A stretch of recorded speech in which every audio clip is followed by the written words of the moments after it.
Raw mobile studio. That is why I'm operating from home. Ẹ jẹ́ ká gbọ́ audio yìí. Mo kí gbogbo ẹ̀yin olólùfẹ́ wa lẹ́ẹ̀kan sí. Ẹ túbọ̀ ṣe ìrànlọ́wọ́ fún wa lọ́pọ̀lọpọ̀. Láti lọ charge. Okay, then play it. So ẹ jẹ́ ká gbọ́n tí wọ́n yẹn sọ. This was after the attack. Kò tọ́pẹ́ ẹ̀gbọ́n mi ẹ̀yin lẹ́yìn ká máa dúpẹ́ fún. You can also try them on this number, sir, if not responding. Okay. I will. I spoke with mommy. Am I worried? Now, ẹ jẹ́ ká lọ gbọ́ this particular video. Audio ẹnìkan lè máa gbọ́. Kí ni wọ́n fi mining ṣe ní ìlú Ìbàdàn? Illegal mining in the first place that led to atrocity that one wò lórí picture. I was in late, but Sherry, èmi náà ti dé Turkey for a long time, but I would have loved to visit the aftermath. Ọlọ́run adé jẹ́ kí ó possible lágbára Ọlọ́run. The aftermath of the earthquake. Pé lánàá náà yàn kan sọ pé earthquake, pé Mr. Koiki, earthquake ni. But let's listen to this video. Káwo kí ló ṣẹlẹ̀ gangan. It's 5 minutes 41 seconds. It gives me room to do some other things behind.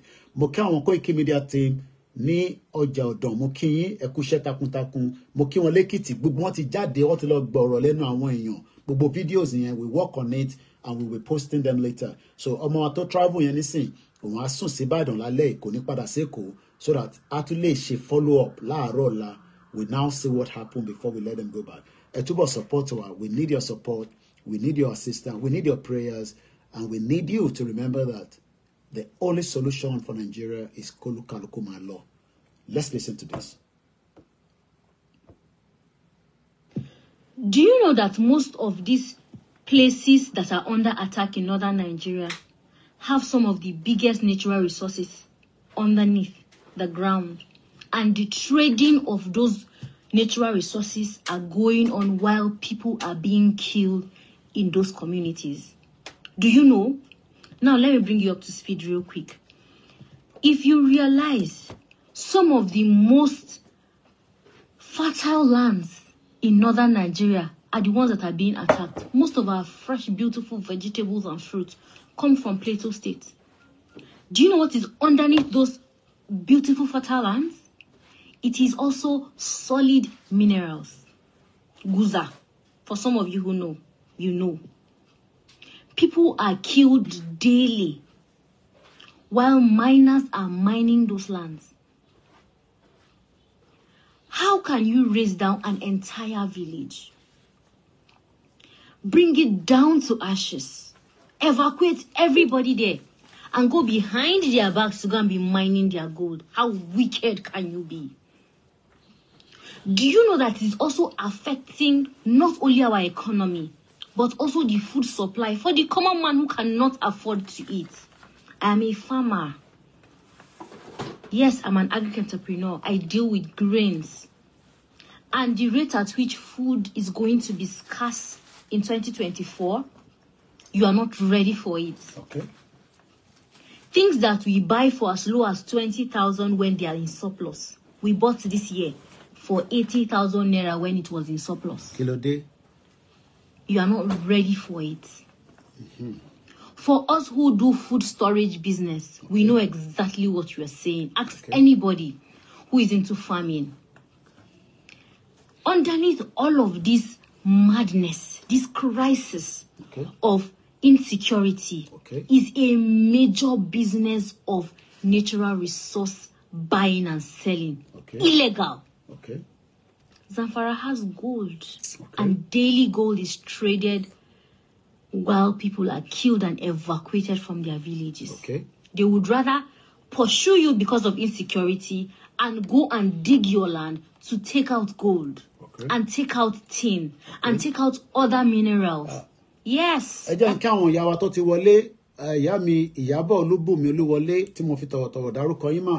Wọ́n ní Mr. Koiki ẹ máa kó ètò ẹ kú ọ̀rọ̀ bó ṣe ń lọ ẹ kúkú ti ń pariwo láti bí ọdún mẹ́ta lóòtítọ́ àwọn ọmọ Yorùbá ní kò séwu ewu tí wàá dé báyìí ní 2024 ṣé wòlíì kankan rí pé nǹkan máa ṣẹlẹ̀ nìbàdàn ṣáfà kankan rí ṣáwọn babaláwo rí àbí gbogbo wa náà láàkọ rí ó kò ṣẹlẹ̀. Ẹ̀gbọ́n mi Simon O Adébísí ní I have seen the horror of dynamite once in Ìbàdàn ṣé pé ó ti ṣẹlẹ̀ rí nílùú Ìbàdàn. Money crypto wallet Mr. Sam Jones máa fi síta nísìn fún yín money crypto wallet bẹ́ẹ̀ ni àwọn kan fẹ́ fún wa lówó but wọ́n fẹ́ so ó dẹ̀ safe máa send ẹ̀ síta nísìn. Mr. Simon Adébísí ní but the baby survived after I stored IV and blood transfusion. Ṣé doctor nìyí ni? Bẹ́ẹ̀ ni money crypto wallet money crypto wallet irú àwọn gbọ́dọ̀ ìyá mi First Bank àwọn ìyá dáadáa nìyẹn ṣe gan ni káàbọ̀ sórí ètò ẹ jẹ́ ká máa gbọ́n tí woman yẹn sọ lọ kì í má break it too much. In northern Nigeria, they attack people using insecurity as a blanket and a facade, chase people out of their communities, and go behind their backs to steal their natural resources. Those are the kinds of leaders we have in northern Nigeria. You are wicked people and you have blood on your hands and you're going to be judged for it. You are taking blood money and you will die a bad death. Northern Nigerian leaders, Allah ya Isa. You trade your people for your pockets, the resources that's supposed to be for the community. You pocket it. And you live in Abuja and other cities across the world. And people are suffering and dying every day. And they believe that you are there for their best interest. Assyrian Kuyatu. We are getting there. Northern Nigeria. Feel like we go change parade. It's like we're going to do in tó ń ṣẹlẹ̀ ní north náà ló ń ṣẹlẹ̀ lọ́dọ̀ tiwa. Kò sí yàtọ̀ púpọ̀. The same thing tó ń ṣẹlẹ̀ ní north ló ń ṣẹlẹ̀. They are being killed on a daily basis. And their voices are not being heard. Oh, it be like say we go change certain things. We're going to change tactics. This one no dey work. This we no go gree. We no go gree. German. Solidarity. We no go gree. We no go gree. Yes, check online explosive in Ibadan yesterday. Imbole yiwake. Mata tin pariwo latano. Etu ni ke mi lọ check online. Ṣé mi le bá wí abelomi. Koikimedia Fans. Gbogbo tó ń lọ nínú Nigeria ló wá sórí desk. Èmi tèmi ti sọ fún yín pé wọ́n máa bomb Lagos ní last week. I told you. And it's still imminent. Just keep an eye wherever you're going. Intebari pé ó dàbí pé ẹ tètè ya pé security. So bí yàn kan bá ń sọ, okay, jẹ́ ká post the Bitcoin details mi síta. Ẹni tó ń béèrè lówó lẹ́ǹkan. So post a máa ń gbàgbé ní má bínú. So ó nìyẹn Mr. Jones. Tẹ́bá bẹ́ẹ̀ bá fi nǹkan sínú àṣírí yẹn á bò kò ní tú láéláé. So Bitcoin yẹn nìyẹn wallet mi nìyẹn. So màá pin ẹ̀ síta òun ni mo pin yẹn. So ẹni tó bá dẹ̀ tún need it personally pé Koiki mo fẹ́ kọ́ mọ̀ pé mi ni mo ń béèrè. Is one of the best way to send money if you just want to. Ìyá mi Rukayat wọ́n ní who knows maybe the governor is benefiting from it. Angu wo lẹ́yìn tún lọ báyìí tó àwọn ọmọ Yorùbá ní ọgbọ́n tó pọ̀ o. Wọ́n ní ìyá mi Olúṣọlá David wọ́n wà lára àwọn tó ní Koiki lánàá mo fẹ́ kó gbé àwọn ọmọ ẹ̀ dìde sẹ́ ó gbọ́dọ̀ máa wá ká máa sọ pé à ń lo mídíà tá a fi ń gbọ́ Yorùbá nation kó dẹ̀ máa jáde pé òun nídìí owó àwọn mẹ́ta lọ́jọ́ kan rí fídíò gbogbo tó lọ lénìí gbogbo owó tó dẹ̀ send ni àti disburse it was not a big money but ẹ̀yin ò mọ impact owó yẹn because ẹni tí mo fún lówó mọ́tò tí mo ra data 5,000 wọ́n máa jẹun at least wọ́n ti lọ fún break díẹ̀ nísìn and I've instructed the one going back to Lagos kó ṣìṣe sùúrù díẹ̀ as he dey check it in hotel kan kó sùn kó relax gbogbo àwọn video wọ́n ti ṣe a lot of videos on my edit and all that it's a lot of work I need a laptop there's a lot of work so mo kí àwọn ní intelligence says it was a rocket launch from somewhere because it created a crater aṣàlàyé crater yẹn lánàá nínú program ta lé àná nígbà tẹ́yìn sùn àwa wà lórí live show meaning crater yẹn in tó máa mú tó máa ní ìwò so crater so a large bowl-shaped cavity in the ground you know, tẹ́ bá dẹ̀ lọ wo images crater into man deep ni ṣé wọ́n ju bomb wá síbẹ̀ ni but governor ní illegal mining ni. I'm going with what the governor is saying but intẹ́yìn náà sọ kò ṣe pé a máa jù sẹ́gbẹ̀ẹ́ so gbogbo ẹ̀ náà là ń review lẹ́ẹ̀kan sí ẹ̀yin tẹ́ bá fẹ́ bitcoin wa kò ń ṣe tíyàn lè máa pè because only number is a mixture of different things so if you want it let me know. Tẹ́ ká ti update okay ilé wa okay yeah.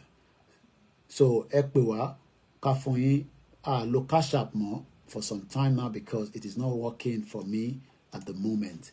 So mo kí easy brother mi dáadáa ní Miami mo kí ògbọ́n tẹ́ wà ní America àti Europe Asia níbi tí gbogbo àtẹ̀yìn tẹ́ wà ní Africa you know we have a lot of listeners in Africa as well. So ẹ jẹ́ ká gbọ́ nǹkan tí ìyá yẹn sọ délẹ̀ tán Koikimedia Live náà la ṣe wà. It's not working. Don't you guys think so? How many times has protest worked in Nigeria? Everybody's Sherry, mo like ọ̀rọ̀ tí mo máa ń sọ. Ẹ wọ̀ kọ́ bí ẹ lè má rojú ẹ̀ tẹ́lẹ̀ òun ni. Arábìnrin tó ń sọ̀rọ̀ lélẹ̀. I mean, ẹ wo ìgboyà tó fi ń sọ̀rọ̀.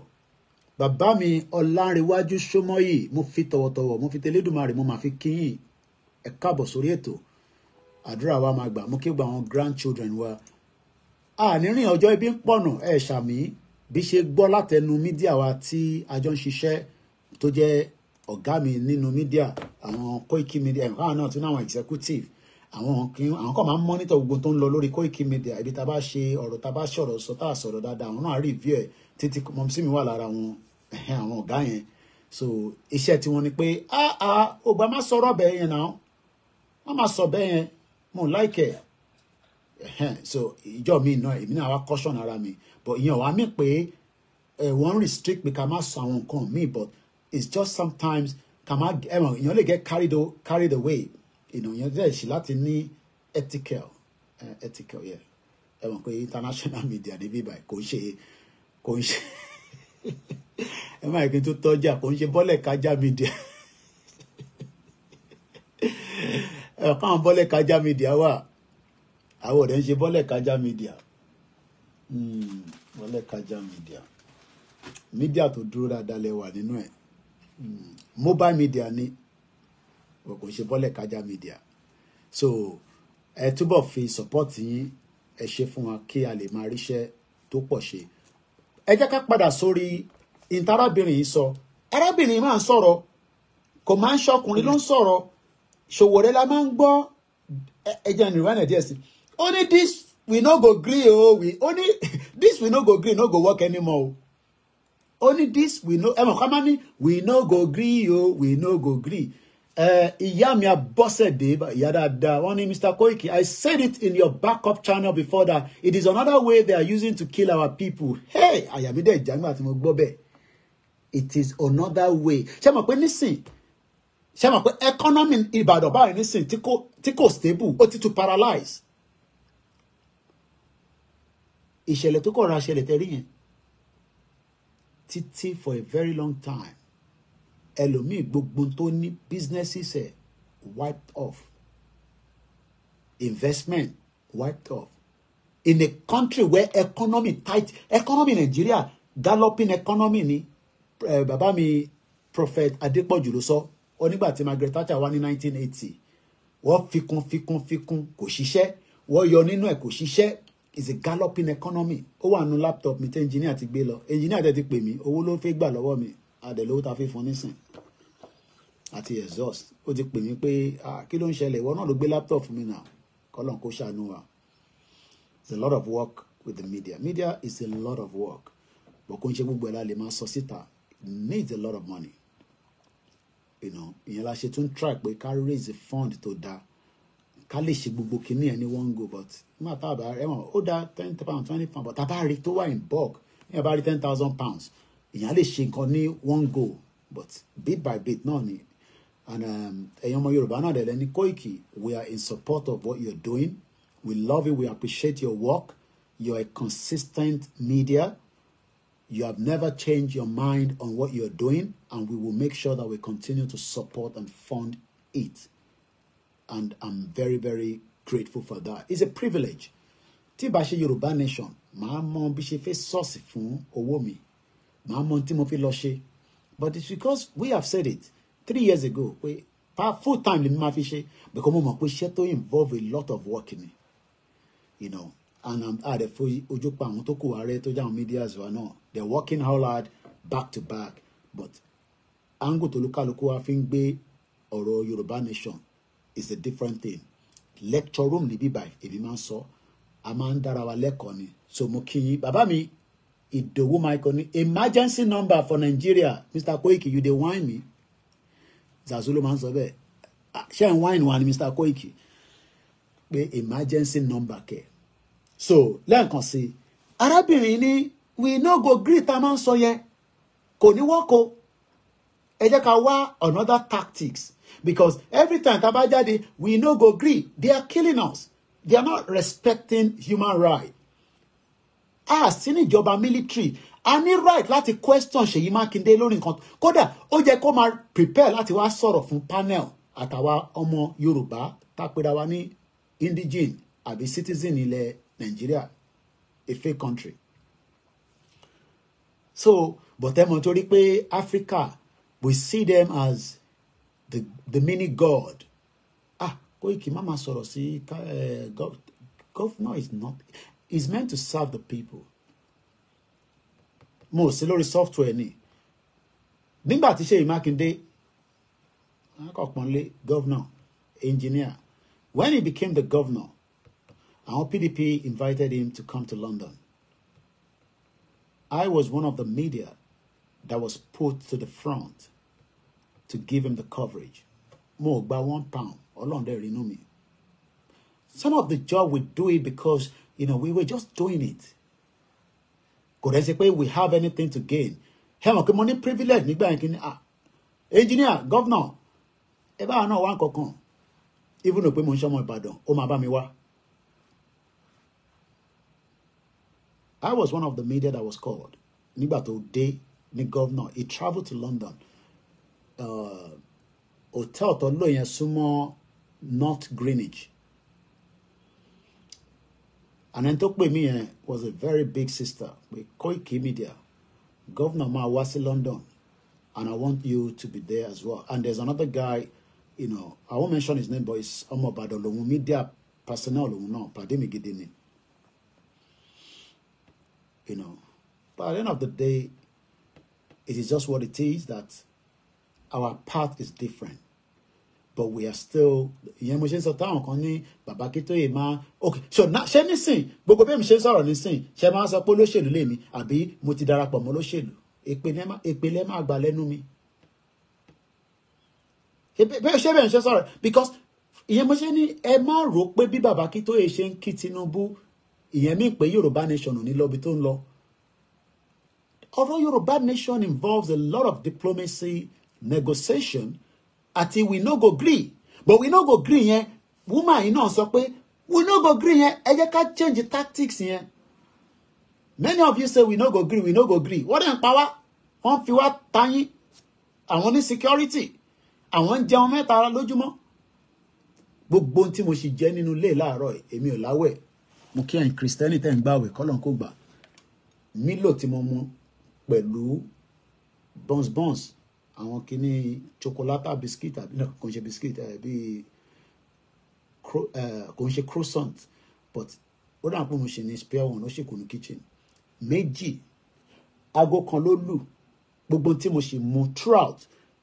Mo dẹ̀ ti ṣe program láàárọ̀ ẹ̀, gbogbo báwọn ọmọ ẹ̀ ṣe ń ṣiṣẹ́ nílé, èmi gan làágùn ní bíbà. Ẹ̀dìẹ̀ ń làágùn, ìyá rẹ̀ ni kò jẹ́ kán mọ̀ ni. Èmi gan làágùn. Mo ní pé torí àwọn ọmọ yẹn wà lórí field, ó ní dèmí náà ní back team lẹ́yìn. Bí media ṣe ń operate nìyẹn. Tẹ́ bá rí BBC tó ń ṣiṣẹ́ táwọn kan wà nínú suit, àwọn kan ń làágùn burúkú, àwa la máa ń rí wọn níta. Àwọn tó ń ṣe wá. The same thing tẹ́ bá ń wo football. Ìjọ kan máa tún gbé ń lọ sí ti Tottenham, ìyẹn máa ń sábà rí dáadáa. Ṣé rí bẹ́ẹ̀ ṣe ń wo football yẹn, àwọn kan ń làágùn nínú òtútù, àwọn tó jẹ́ engineer tó ń try láti project interfering signal. Ìtọ́sí ń pè ní broadcasting nìyẹn, is a lot of work. Àwọn tó bá dẹ̀ follow wa láti ìgbà táwọn ọmọ yẹn ti wà lórí field ní Ìbàdàn, especially àwọn tó wà lórí Instagram, ẹ rí pé mi náà bí ṣe ń ṣe báyìí ni mò ń ṣe báyìí, bẹ́ẹ̀ ni kọ́ ló wọlé, olóyè ti pè mí láàrin méjì ẹ̀. pé coordinator ìyẹn ò ṣe fún public ọ̀rọ̀ nú lé nìyẹn láàrin méjì ẹ̀ ìyàwó mi ti dé òun tẹ ní ṣé a lè sọ̀rọ̀ ni mo ní náà ẹ lè sọ̀rọ̀ ó ti ń dáná ó tún ti jáde nísìn ìtọ́ ṣe ń pè ní broadcasting nìyẹn kò ń ṣiṣẹ́ èèyàn kan kí wọ́n ní àwọn ọmọ ẹ ti wà nìbàdàn wọ́n ti ń broadcast Koikimedia èmi náà wá jókòó mo kàn ń wò wọ́n because okay ìkàn ń ṣe program àgbọ̀n kan tó ń sọ and the worst thing nínú media ni pé kíyàn máa sọ̀rọ̀ kẹ́ má gbọ́yàn Máyégún ó ti ṣe bí ẹ̀mejì bí ẹ̀mẹ́ta ó ti sọ̀rọ̀ lọ gbáwu kó tó wá padà pé gbogbo tó ń sọ ẹ̀ gbọ́ because ó lè jẹ́ button tó yẹ kó unmute ẹ̀. That is why ìyàtọ̀ tẹ́yìn fi máa ń rí àwọn Sky News àwọn ní a lot of coordinators tó wà ní ẹ̀yìn wọn tó fi ń dún bó ṣe ń dún yàn àti CNN. Mo ti sọ story yìí rí fún yín nígbà tí terrorist attack ṣẹlẹ̀ ní Finsbury Park mo wá rí gbòógì ìkànnà àwọn mo tẹ̀mọ́ tó jẹ́nu wọn mọ́ nísìnyí bí i Richard ni ẹ̀wọ̀n kí Richard yẹn ló wá sẹ́kọ̀ọ́ bọ̀bọ̀ CNN guy yẹn àwájọ pàdé èmi wà lára àwọn mídíà tó kọ́kọ́ débẹ̀ gbàrà nígbà tí incident yẹn ṣẹlẹ̀ because inú àwẹ̀ la wà bí ṣe jẹ́ sàrìtàn báyìí ní incident yẹn ló wá sí breaking news ní bá wọ taxi gbúrú mo débẹ̀ kódà mo ń report ní ABC News ní Australia wọ́n pè mí pé àwọn fẹ́ pick signal ṣáwọn ní right láti pick signal because breaking news ló dùn ju ó lè sọ ẹdọ olówó lẹ́sẹ̀kẹsẹ̀ breaking news wà lára tí ṣòwò rẹ̀ fi lówó Sahara Reporter ó dà pọ́n náà break news kan nígbà yẹn when you break a news tó wà heavy because video yẹn wọ̀ rí copyright ní Australia láti ABC ni wọ́n pè mí níjọ́ náà pé wọ́n send message bẹ́ẹ̀ ni inú wife mi pè mí pé wọ́n pẹ́ sọ̀rọ̀ ó gbọ́ ni wọ́n náà ní the telephone number mo tètè gbọ́ ọ̀nà kó ṣàánú èèyàn mo wá rí Richard CNN guy ẹ̀bùn mi wá ó ń sọ̀rọ̀ ó ń report nígbà tó wá ṣe tán mo wá lọ bá mo ní you wear suit ó wá wọ ṣòkòtò kékeré oníṣèbókè nìkan ló ń rí kámẹ́rà ò gbé òun lọ sísàlẹ̀ àwọn àjọ rẹ́rìn so gbogbo tẹ máa ń rí táwa máa ń show ní background yìí is because we just want you to see it tí bá fẹ́ block gbogbo background yìí ẹ̀ ní rí anything máa block ẹ̀ at the green screen but because we are just doing this so some of you need to understand that we are just like a family media that is growing especially in the Yoruba nation we no go gree larabìnrin sọ ẹja gbọ́n tó kù. And you're going to be judged for it. You are taking blood money and you will die a bad death. Northern Nigerian leaders, Allah Isa. You trade your people for your pockets, the resources that's supposed to be for the community. Is that not the same thing? Don't share any Southwest. They are taking the resources. Don't da fún gbogbo wa. Àwọn nìkan dá jẹ, wọ́n dá mú, wọ́n dá lò. Àwa wá struggle. Àwa dàbí ẹni tó mọ̀ ṣiṣẹ́ wá dàbí pé ó ń ṣe wá. Nothing is wrong with us. Lótìtọ́, there might be this, there might be that. But the most important thing is, none of us is really enjoying the resources of Nigeria. Àwọn Tinubu sọ ní Imo State, only for 40 years, wọ́n jẹ subsidy in Nigeria. Wọ́n epo tí Nigeria ń lò kò tó quantity ton claim. Èyí tó kù wọ́n kò lọ́ta ni wọ́n tà. Àwa wá jáde, àwa wá ń review gbogbo kinní ẹ̀ látọdún mẹ́ta. Àwọn kan wá ní òpùrọ́ làwa náà. Wọ́n ní ṣèbọ́ dáwó fún wọn náà. Wọ́n máa mú àwọn pé ṣáwọn èèyàn náà mà. À ń gbọ́ bìgìbìgì owó. Abacha gbé 5 billion. Dezani ilé tó ń gbé àti ìyá àti ṣé mọ̀ pé ilé tí Dezani ń gbé ní London òun àti màmá ẹ̀ lọ́jọ́ ń gbélé yẹn màmá ẹ̀ ń gbé ní òkè anyway ìkànnì wọn ń gbé lókè ṣàgbọ́n ẹni tó sọ fún mi ẹkọ tí Dezani fẹ́ tẹ́lẹ̀ bàbá yẹn ti bá wọn ṣiṣẹ́ dáadáa. We're talking about thousands of pounds. Mo figure yẹn mọ́ lórí kí n má exaggerate. But we're talking because eyebrow area ló ń gbé.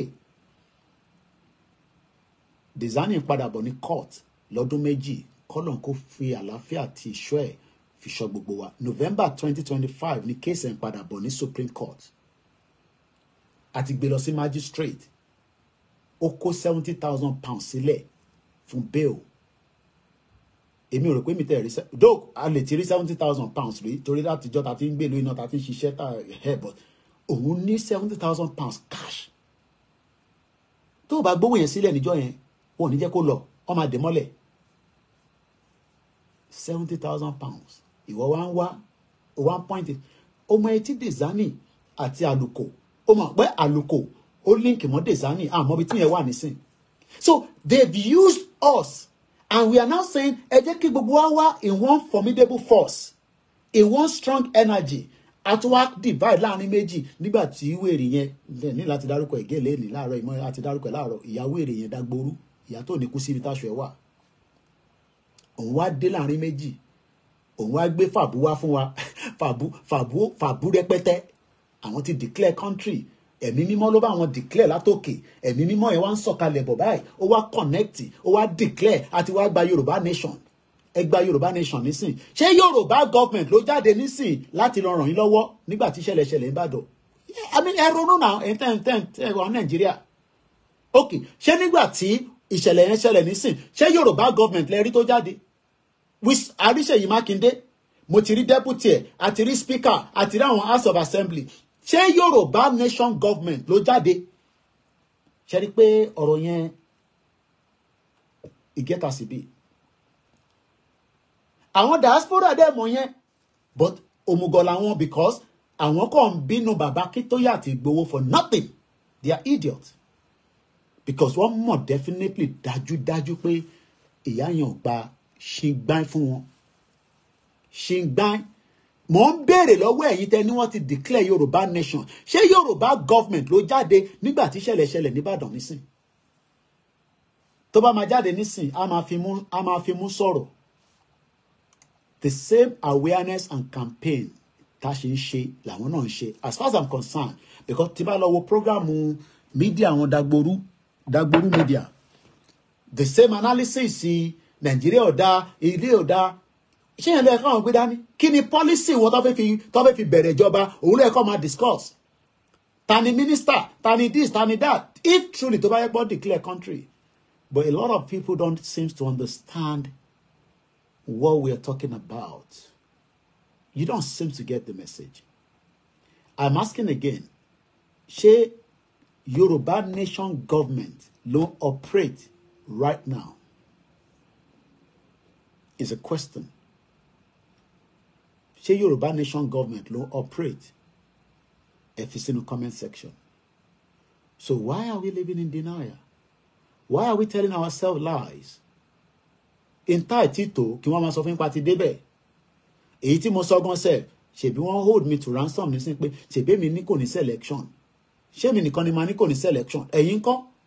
Ẹ̀yin táwa sọ fún ńkọ́? Ẹ̀yin ṣe lọ dìbò. Nígbà tẹ́mi ní ká má dìbò, ṣebí ọ̀nà tẹ́mi rí pé tá bá ti dìbò, àwọn kan ní tá bá dìbò, wọ́n sì máa wọlé náà. Bẹ́ẹ̀ ní láti okay, ó ti wọlé nísìn. Kí ló mú wá fún yín? Ẹ̀gbọ́n kan tárábìnrin yìí sọ délẹ̀ sí. Pocket it. And you live in Abuja and other cities across the world. And people are suffering and dying every day. This was aftermath of the attack last year, Christmas. Mombi Seyi Makinde, ìyẹn engineer wa, gómìnà ilẹ̀ Yorùbá ti Ọ̀yọ́ State. Kí ni dynamite tó fi wà nínú residential homes nílùú Ìbàdàn? Ó mà ti pààyàn, kódà bó jẹ́yàn kan ló kú, ẹ̀mí kan náà ni. Properties have been damaged. Àwọn kan wá lọ hospital, kọ́ lọ jẹ́ kó survive. A lot of people will need blood. Irú ayé wo la wá? Àwáyé tó dáa. Nigeria ti kó bá wa. And until we come out of that contraction, we're going nowhere. Could ever see progress? I understand some of you just think that Kakama Soro, Kewa Wuwa, Kemalo, you also have a role to play. Koiki role ni ma play. Ta ló sọ fún? Because ẹ̀yin kan ṣì ń believe ní mind pé there will be a changes. Tinubu ò lè rí jack shit ṣe. but a sọ pé kọ́lọ́n kó fún ṣe because à ń parọ́ mọ́ lọ́hùn ní a country that have been destroyed for a very long time, destroyed to the extent that what jẹ́ gbẹ but àǹfààní sì wà níbẹ̀ but kò lè ṣiṣẹ́ fèmí àti ìwọ àǹfààní yẹn. Délé Aláké sọ fún wa pé àwọn tó wà behind illegal mining and terrorism ní Nàìjíríà àwọn èèyàn ńláńlá ni. Ṣé èèyàn ńlá ló ní dynamite tó explode nìbàdàn lánàá? Because in dynamite tó ń ṣe tí mẹ̀kúnnù kékeré kankan máa ní lọ́wọ́ níbo ló ti fẹ́ rí? Ta ló fún ẹ ní license? It has to be the government. Evidence tí wọ́n dẹ̀ fi ránṣẹ́ sí mi tí a kà lẹ́ẹ̀kan ṣó pé láti Àbújá wọ́n ní nínú ilé tí kìíní ẹ̀ ti ṣe gbàm. Àwọn wo ló ń gbé nínú ilé yẹn? Irú èèyàn wo ni wọ́n? We must. A sọ fún yín pé Nàìjíríà ò ní database. Ẹ kàn ṣé kò jẹ́ kí àwọn landlord association mọ̀ pé irú èèyàn báyìí ń gbé nínú ilé. Intelligence gathering. Tabadẹ̀ ń sọ ẹ máa ní àmọ́ tá à ń sọ. Àwa tá gbé ní civilized society tá ti mọ̀ pé tí bá gbọ́ kúrúkúrú nísìn mo dẹ̀ ti wo time mo dẹ̀ mọ̀ pé neighbor mi sọ pé òun jáde ókè bí òun ló wọlé tí bá feel pé mo wà comfortable máa jáde máa lọ wò ó. Ta ni wọ́ mo ní láti súnmọ́ ọlọ́pàá ní máa pè ọlọ́pàá ní ẹ jẹ́ ká wọ how many minutes ló máa take tí bá pè emergency. How many minutes does it take emergency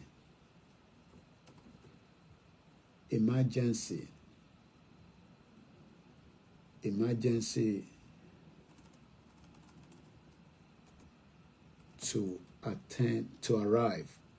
Emergency services to arrive. How long does it take emergency services to arrive? Wọ́n ní ká máa bọ̀ Nàìjíríà.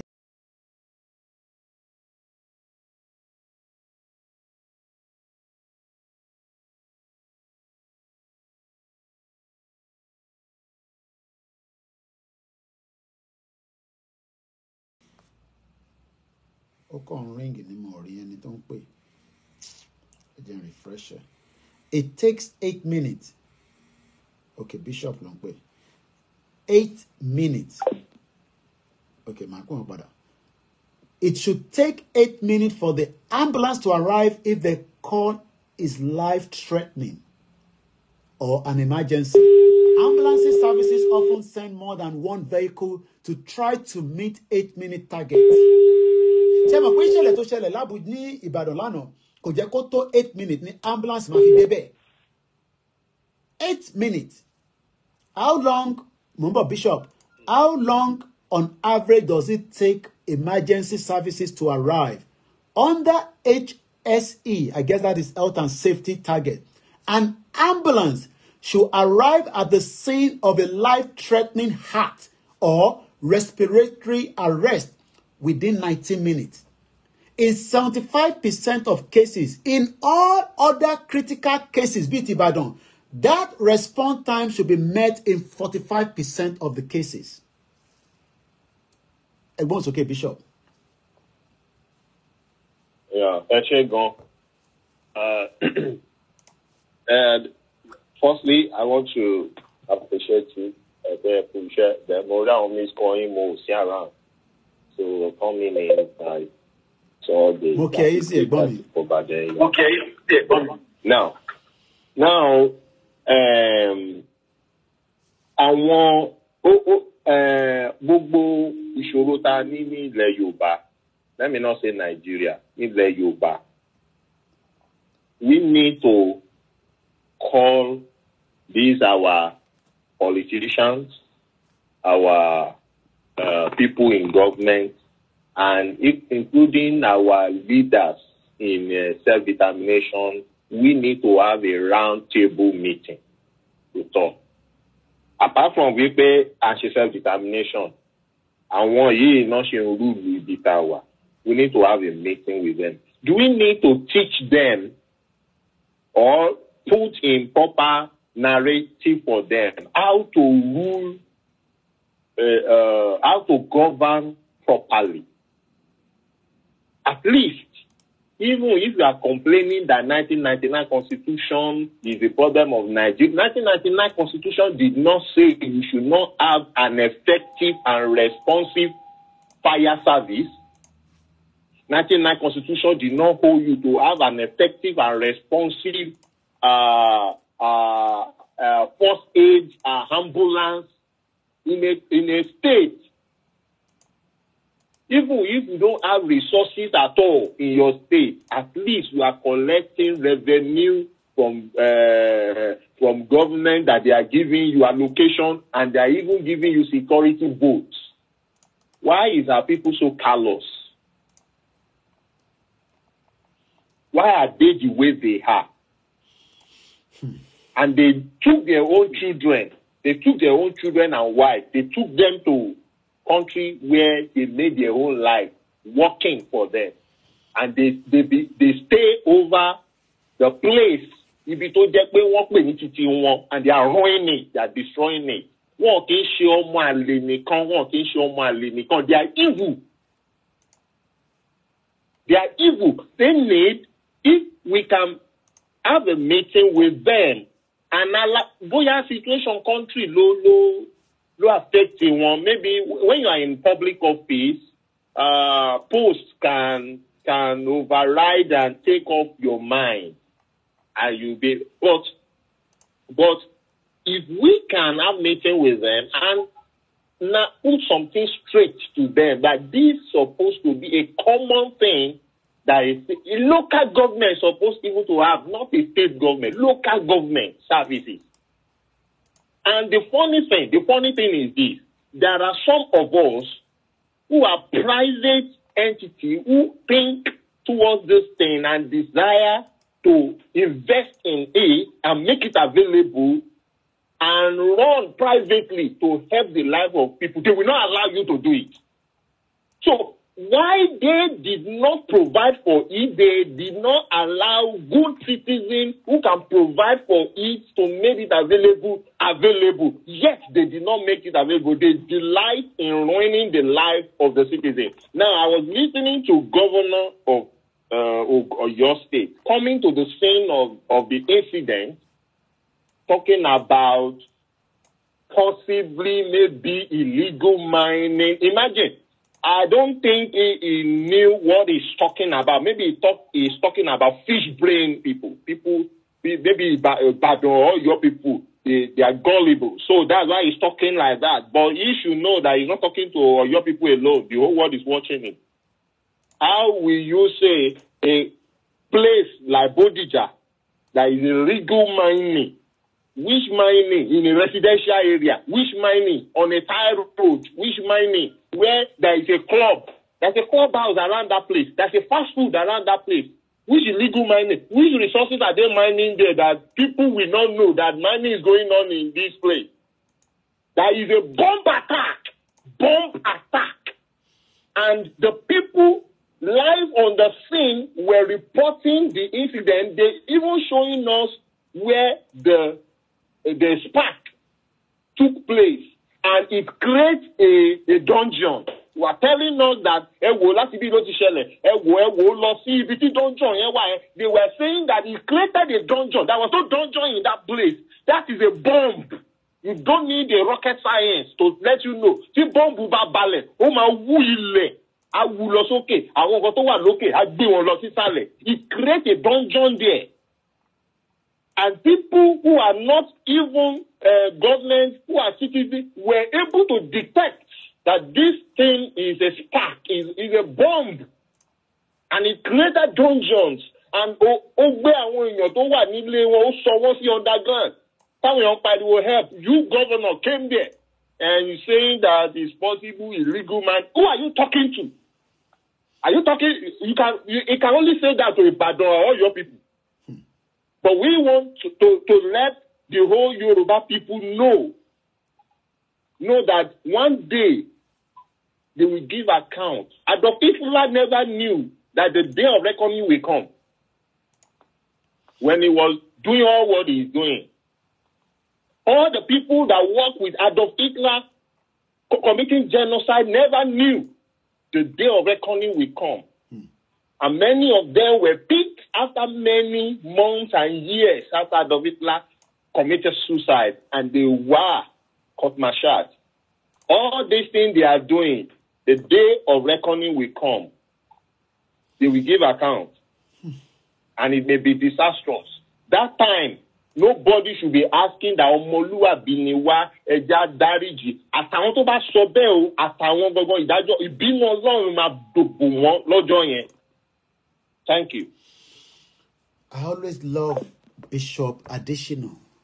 Bishop ni kò ń fi ìkan àti ìkan sí kan, ó máa ń sọ bó ṣe jẹ́ kó rí. Bóyá ẹ̀jẹ̀ kan náà lójó ń ràn lára tiwa, ẹ mọ̀ pé mi ò ń ṣe bishop, mẹ́tẹ̀ẹ̀ta lèmi gbé dání, àwọn náà dẹ̀ gbà fún mẹ́tẹ̀ẹ̀ta náà. Mo láǹfààní àti jókòó tí wọ́n ní 2021, ó wá bá wa nìbàdàn, a jọ ṣe Easter. Bishop dẹ̀ ti ń bá mi sọ̀rọ̀ from the spiritual realm side kí n tó lọ Nàìjíríà. Kí ló dé tá ṣe máa ń fẹ́ parọ́ fúnra wa náà? Okay, mo ti rí images yẹn náà, ẹ jẹ́ ká gbé lọ sí backup kíní wa lẹ́yìn. Fẹ́yìn tẹ́ ń wà lórí software ẹ rí, I mean lórí laptop rather, not the software. Ma change background yẹn. Ìyá mi Olúṣọlá David, àwọn náà ti send ẹ̀ sí mi. Ẹni tó bá rí àwòrán yẹn máa gbé sórí Koikimedia page wa náà nísìn. Ìwò yẹn ń show ẹni tó jẹ́ pilot drone tiwa kò sí around. We will have got such as well, and I'm gonna call him to see if we can bring him to be there later on for that drone coverage.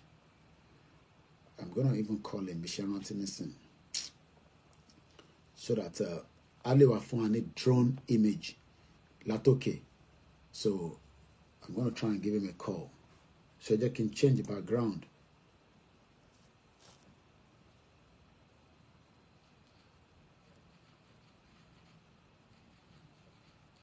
Bon, tí ẹ rántí náà ní fẹ́ send má tó lọ gbàgbé.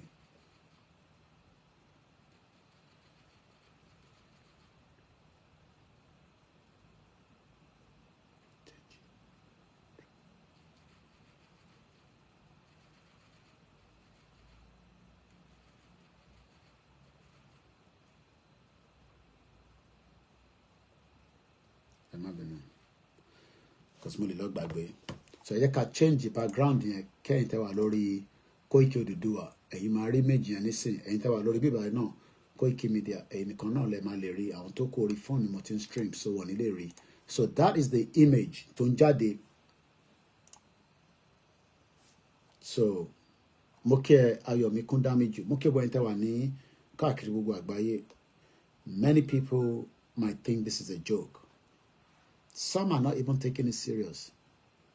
Ẹlòmíì ti gba kámú. So ẹ jẹ́ kí n gbé lọ sórí Twitter.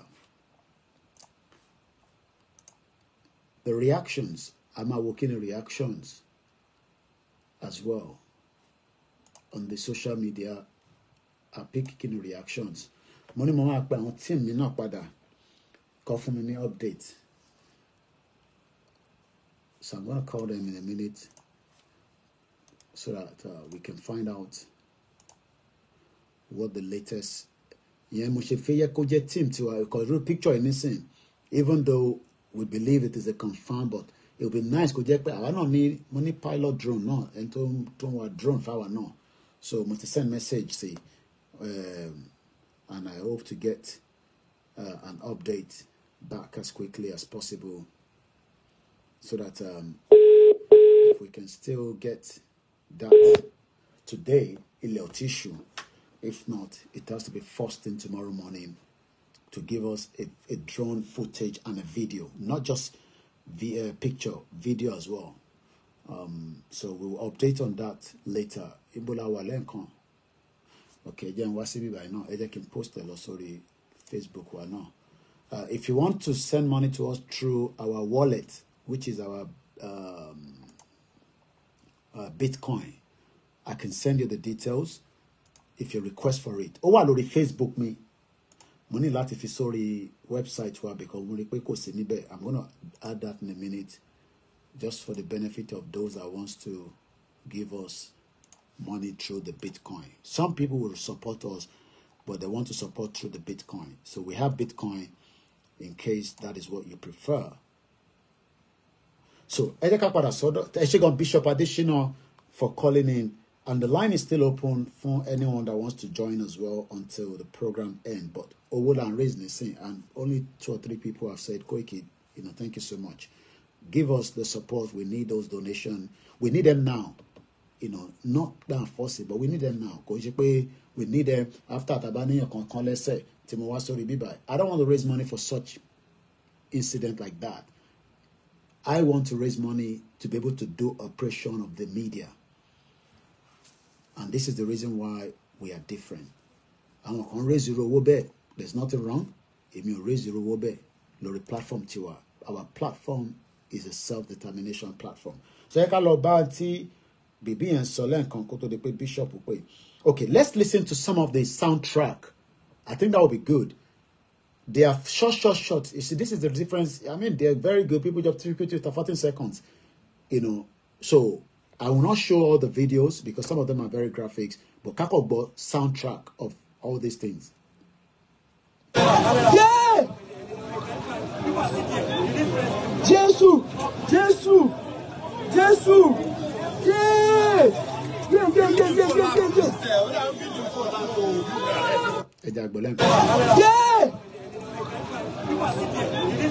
Jesus!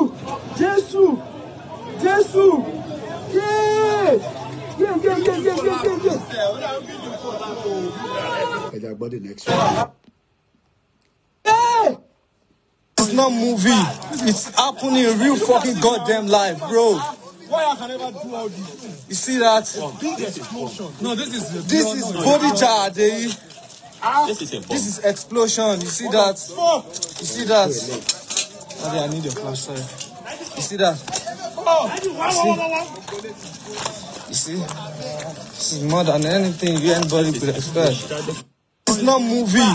It's happening in real fucking goddamn life, bro. Why I can never do all this? You see that? Big explosion. No, this is Bodija. This is explosion. You see that? You see that? I need your flash. Sorry. You see that? You see? This is more than anything. The fuck, for God's sake. For God's sake. You see that? This is explosive light. This is a big explosion. This is a big explosion. You see, this is a vehicle. This is a vehicle. You see that? It's a fucking bomb. Can you see that? Can you see? This is fucking massive. Can you see? Fuck! Fuck!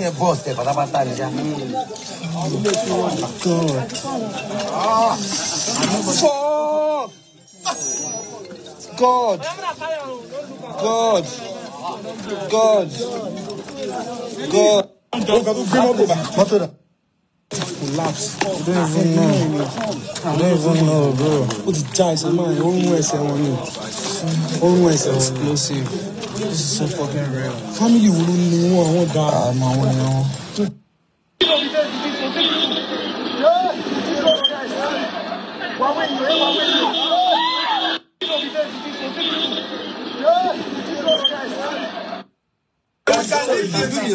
We can leave to save life. Some people make a say you're not coming from here. Give them there.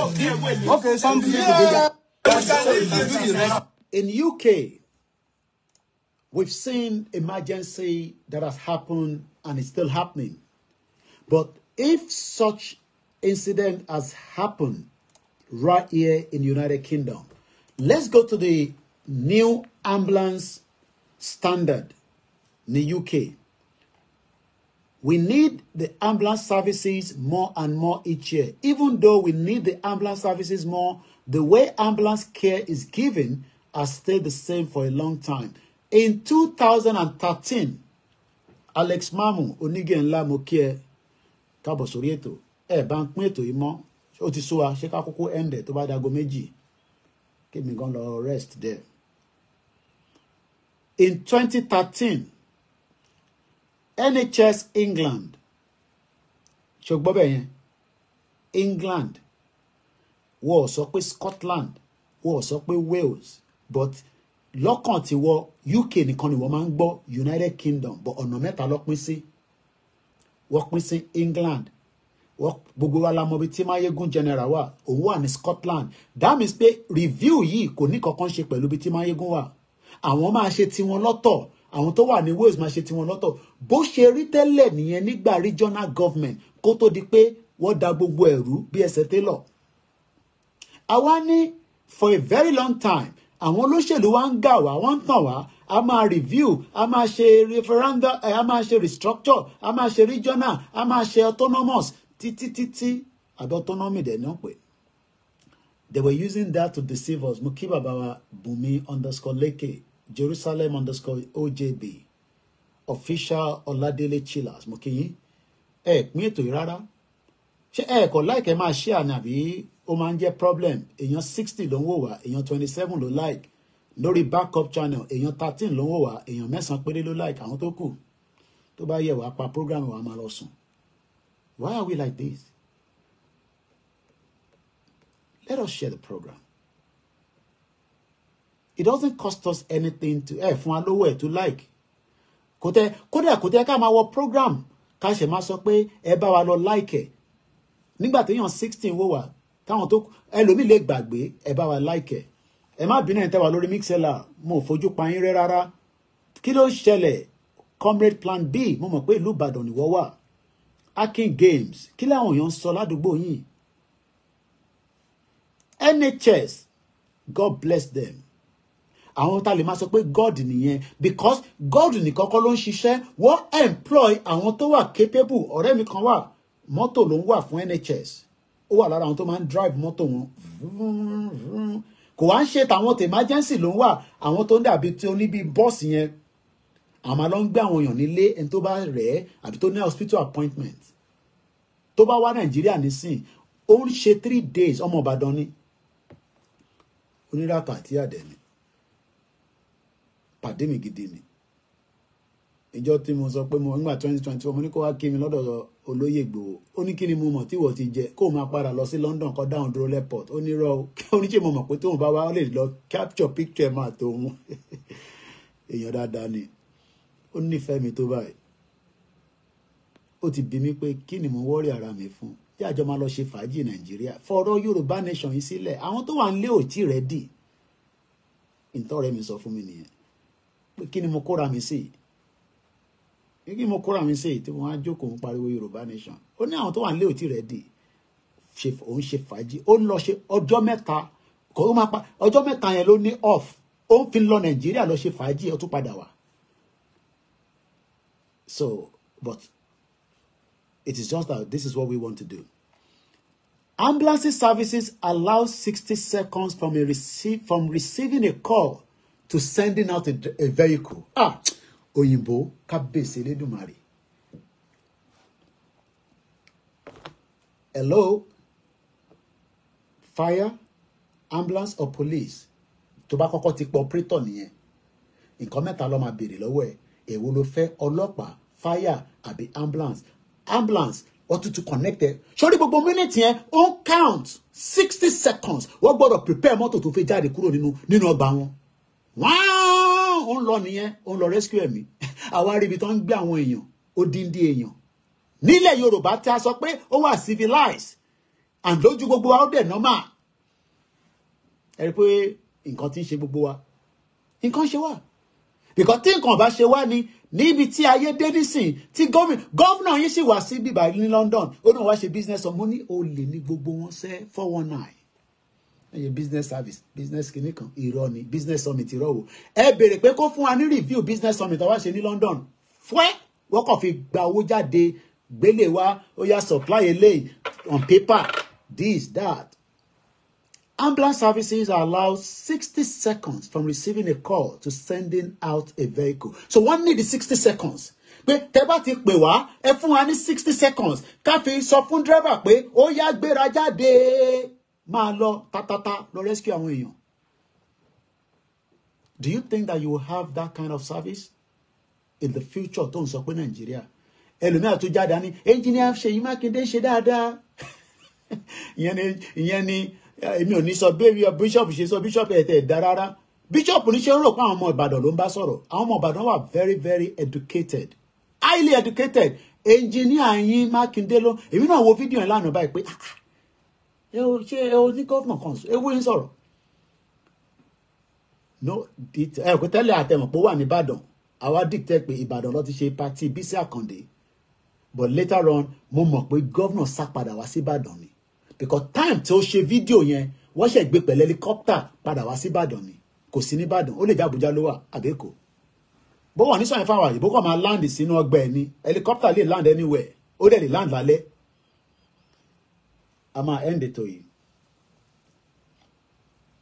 easy mo kí ẹ please song sọ pé that is why we appreciate you the more it is your calling and you mustn't give up Yorùbá nation now bẹ́ẹ̀ àmì sọ fún báyìí àwọn pàdé mi ti mọ́ ó náà ní àlọ́ ṣe fàájì òun ara ticket fún mi àwọn nínú àti wà nínú ìrìnàjò yìí. Ambulance services are measured on the time it takes from receiving a 999 call to the vehicle arriving at the patient location. What does it take? Ṣé bá ń sọ pé àwọn èèyàn níṣẹ́ ẹ ṣí call center ẹ ní mọ́tò òkè títí ò dáa sábàtẹ̀ pé ambulance nísìn nígbà tí traffic ti mú wọn ní gbogbo Bódìjà gbogbo ọ̀nà dá jàgbàjàgbà jògbòjògbò ìyẹn la wá ń ṣe prayer lé lórí àyàn ń ṣe prayer rò yẹn you fix the road so that ambulance bá jáde tí traffic bá tẹwà wá máa yẹ fún á lè máa lọ kò ń ṣe pé gbà tó bá jáde bí atáyà mọ́tò tún fọ́ ọ̀tọ̀ làwọn tó máa service ẹ̀ mọ́tò ọlọ́pàá lùí àwọn kan ló ń service ẹ̀ ó gbọ́dọ̀ service ẹ̀.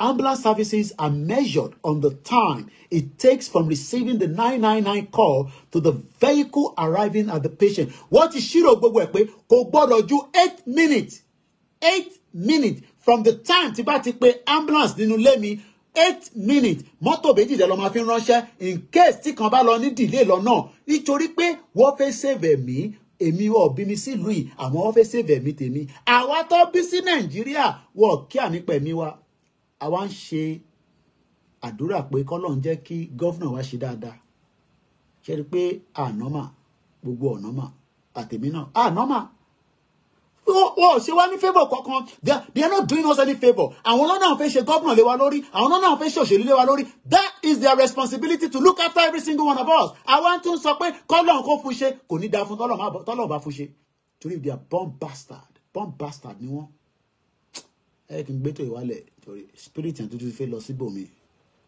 born bastard àwa ń tayín àwa ń ṣe fàájì àwa ń sọ̀rọ̀ ẹ wá ní ká shut up what does it take ẹ ra mọ́tò ẹ ra ambulance kódà ẹ lọ kó wá láti ta ẹ inflate price àmọ́ ẹ fáwọn èèyàn ní ambulance services àfẹ́ máa rí ní 21st century òkú tó ń gbé lọ tí kò tí kú àmọ́ ìgbà wọn ni kò ní kú ẹni tí ẹ̀kọ́ ti kọ́kọ́ fi clean film yẹn àwọn kíní clean film yẹn àwọn tí ẹ bá ṣẹlẹ̀ gan ẹ kọ́kọ́ sáré rap wọn because body yẹn ó feel uncomfortable ẹ kọ́kọ́ jọ àwọn injection kan sí lára láti stabilize ẹ sáré up ẹ kọ́kọ́ stable ẹ wá máa fi helicopter gbé wọn lọ sókè láti lọ drop wọn sí hospital ìlú wèrè country ní Nàìjíríà wèrè àdúrà tó máa gbà ní pé tó bá lè jápa ọmọ jápa ká tó débi tá à ń lọ torí pé wèrè country ní Nàìjíríà ìlú tó nífẹ̀ẹ́ aráàlú ni owó wà lọ́wọ́ wọn kò ṣe pé wọ́n ní bọ́jẹ̀tì wọ́n ní bọ́jẹ̀tì tó wà capable tó bá dẹ̀ ní bọ́jẹ̀tì ìdí tá a ṣe ń sọ pé in tó ń bẹ ní Ọ̀yọ́ state ó tó gbogbo wa ó dà pé wọ́n ní 33 local government ló wà lọ́yọ́ state ó tó gbogbo wa jẹ ó tó gbogbo wa mú àwa ń sọ́fà ẹ̀rọ Ọlọ́run jẹ́ kí Ọlọ́run fún wọn ṣe Ọlọ́run lè fún ní kankan ṣe rọ́là ń pa àwọn ní marketing ni wọ́n bàjẹ́ àwọn ti mú nọ́mbà yẹn online àwọn yìí táwọn ṣe nìyẹn ẹ má bínú ẹ̀yin yẹn wa a ti fẹ́ parí ètò yẹn. It should take 8 minutes 1 minute 2 minutes 3 minutes 4 minutes 5 minutes 6 minutes 7 minutes 8 minutes for the ambulance to arrive if the call is life-threatening or emergency. Bí bá pè wọ́n pé ẹ kúkú mọ̀ bá àṣà Áfíríkà ṣe máa ń pariwo tó bá tún wá jẹ́ pé kọ́ọ̀lù yẹn tún wá ń wá léraléra from different places ọmọ ó ti wọ emergency nìyẹn. In tó bá mú èmi pe ambulance nínú ilé mi tí the next door pe ambulance tí the next door pe ambulance ó ti di emergency nìyẹn. Wọn ò nídìí láti ṣe emergency mọ́, wọ́n kó gbogbo resources bọ̀ ládùúgbò yẹn nítorí pé wọ́n ò mọ tó tẹ̀ ṣẹlẹ̀ gangan because they were confused. Tó bá dẹ̀ ti wà confused operator ò lè deal pẹ̀lú ẹ̀ mọ́, ó tún ní button kan tó máa tẹ̀, tó bá ti tẹ button nìyẹn wọ́n scale up nìyẹn helicopter kò ní da fún Nàìjíríà sí. Àní Nàìjíríà kì í ṣe country, wèrè country ní wèrè country. Tí call bá ti lọ sí ọ̀dọ̀ operator tó di pé the same area tó dẹ̀ rí lórí button wọn because on the map tó máa bleed, that means pé kò ń ṣe normal call mọ́ nìyẹn, ó ti di emergency. Wọ́n máa wá send gbogbo tó mọ̀ pátápátá àtọlọ́pàá àti gbogbo ẹ̀ ṣáà máa lọ sádùúgbò yẹn kí gbogbo ẹ̀ tó bàjẹ́ tán. Àwa ń wo Ìbàdàn lánàá, a civilized society bá ṣe gbọ́ tẹ́lẹ̀. Ìyàwó mi tẹ̀ ní kí ló dé tọ̀ tán floodlight sí gbogbo bẹ̀ yẹn kí iná máa bo bẹ̀ tẹ́fù nǹkan tó bá tẹ̀ pé iná ti cut out. Lẹ́sẹ̀kẹsẹ̀ àwọn machine kan wà tẹ́ bá ti gbé débẹ̀ báyìí ẹ̀kọ́ ṣe rí ṣé ẹ̀yin òun movie ni ṣé ẹ̀ ń rí àwọn emergency kit ni emergency kit tẹ́ bá ti gbé débẹ̀. Mo ní báàgì tèmi tó bá sọ pé ó ti yá ní Nàìjíríà ó wà níbẹ̀ yìí mo ní láti mo ò yọ kankan nínú ẹ̀ mo ò dẹ̀ fi kún bí ṣe máa gbé nìyẹn mo máa pọ̀n yín lára 72 hours.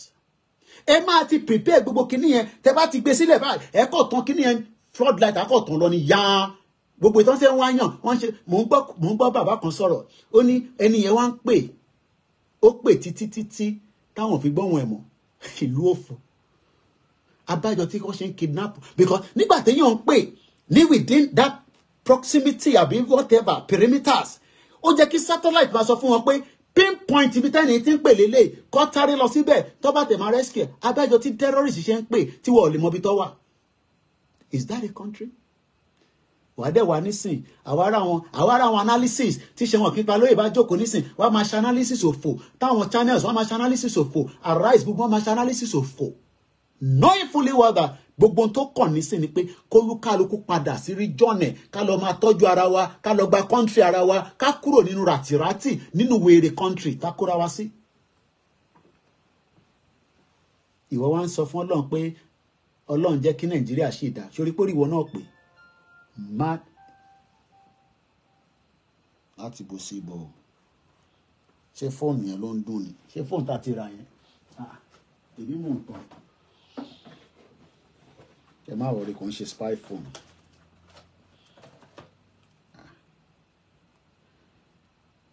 fóònù yẹn wọ́n máa ń bad gan bátìrì ẹ̀ máa ń ṣiṣẹ́ bíi tí bátìrì ti wà mẹ́ṣà. So ẹ̀yin èèyàn mi ní rí jù bẹ́ẹ̀ lọ ẹ jẹ́ kí n lọ mo fẹ́ pa àwọn ọmọ yẹn kí n béèrè pé so ẹ jẹ́ ká gbọ́ díẹ̀ sínú àwọn fídíòs yẹn ká tó máa lọ.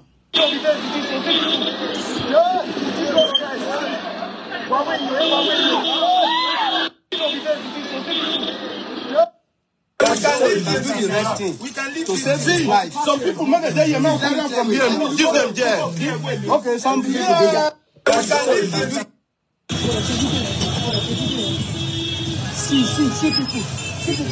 see people struggling. See people struggling.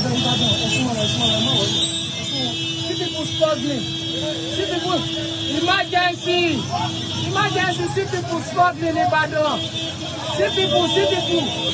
Ẹ ṣáà rí àwọn tó ń report yẹn wọ́n try emergency náà ni mò ń sọ níbí báyìí. It should take 8 minutes for the ambulance to arrive in a call that is life-threatening or emergency. 8 minutes.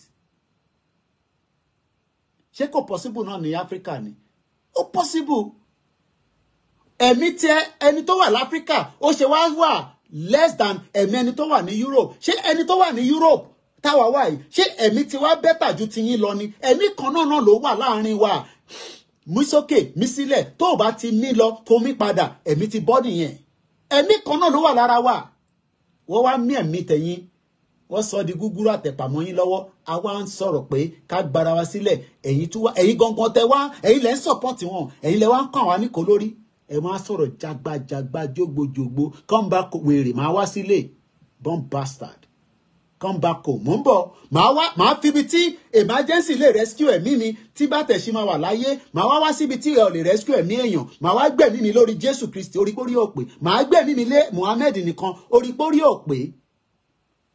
Ilé wo ni ó wà labroad tí wọ́n ń kírun tó ń lọ sí church tó máa wá sọ pé ní agbára Jésù Kristi tí emergency wà tí wọ́n dẹ̀ mọ̀ pé àwọn lè pe 999 nílùú òyìnbó wọ́n bí wọ́n dání mo sọ wọ́n tó bẹ́ẹ̀ nílùú òyìnbó kò sí church náà kò sí mọ́ṣáláṣí náà ẹ pé 999 láti wá rescue yín kò ní dá fún yín sẹ́ bomb bastard níyín ọmọ àlè. Church wo ló máa wà tí ó máa ní redeem ni mí emergency wà ó wá ń pe Jésù Kristi wà á kọ́kọ́ pe ambulance bá dé wà wá máa fi Jésù tì lẹ́gbẹ̀ẹ́ wèrè à ń sọ fact ẹ mú Jésù dání àti Muhammed mo sọ fún pé sìn kan ni mo gbé dání you are all crazy people ní ẹ̀yin tẹ́ wà Nàìjíríà ẹ ti crazy mo ní èmi ni máa sọ̀rọ̀ Nàìjíríà wà á máa wò pé wèrè ni bọ̀bọ̀ tó ń sọ̀rọ̀ yìí náà ọ̀rọ̀ tó ń sọ make sense wèrè ni ọ̀rọ̀ tó ń sọ make sense bẹ́ẹ̀ ni máa pè mí ní wèrè wọ́n lè tọ́jú èmi ní London ṣé wọ́n lè tọ́jú wọn náà láàárọ̀ idiot ṣé wọ́n lè tọ́jú ẹ ní àárọ̀ orí òpè ìwọ tó ń wò mí tó ń sọ pé mo mọ tí mò ń sọ orí òpè béèrè lọ́wọ́ àwọn fámílì ẹ àwọn ọ̀rẹ́ ẹ pé ṣé tí emergency bá wà nínú ilé yín ṣé Jésù lè máa pè àbáná bíi ẹ nípa ambulance ẹ gbé ọ̀rọ̀ emergency ẹ gbé lé Jésù lọ́wọ́ èèyàn fẹ́ bímọ nínú ilé oyún mu mọ́nu ilé ẹ wá náà pé Jésù nígbà tí ambulance wà fún yín tẹ́lẹ̀ pé tó máa rú lọ sí hospital kó lè lọ bímọ àfi tó bá jẹ́ pé ìtò tó pọ̀ máa bí sínú ilé ẹ wá ṣe máa fi àdúrà pé Ọlọ́run jẹ́ agbóhùn ìyá àtọmọ o àìmọye ìyá àtọmọ tá àgbóhùn ẹ̀ ní Nàìjíríà idiot all over the place.